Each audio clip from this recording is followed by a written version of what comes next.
Today I'm speaking with Rob Brierley, Head of Research at Patersons Securities, ahead of the RIU Explorers Conference. Rob, what is your outlook for the small cap resources sector in 2014? I think it's going to be tough initially, but there's plenty of money on the sidelines, and I think if explorers can show some success, they'll be rewarded quite handsomely. And Australian explorers have had a tough time over the past 18 months. Have we seen a bottoming of valuations? I think pretty close to that.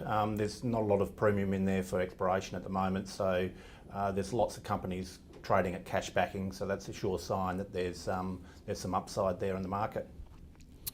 What do you make of recent transactions in the gold market, in particular those of WA projects? Could we be seeing interest returning to the gold sector in 2014?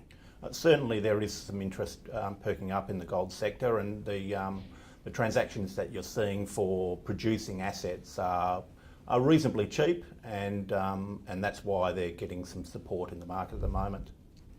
How do you see exploration companies listed in Australia faring compared to those listed on UK or Canadian exchanges? I don't see any difference between exchanges. I think it's all about luck, I suppose, and exploration and dollars to be spent in the ground. Australia's always been a good place geologically, so I think that will continue. So yeah, no difference between any other markets. What do you think will be more prevalent amongst exploration companies in 2014? M&A activity or IPO activity, and why is this?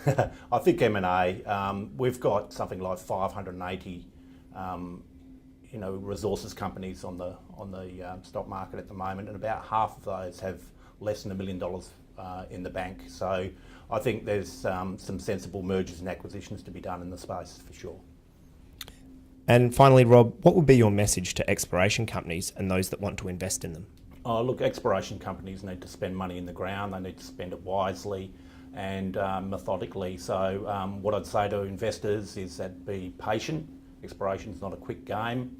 It takes a lot of luck and a lot of science, and just give them the money that they need to do the job properly, rather than do little $500,000 bites at a time. Rob, thanks for your time today. No problems.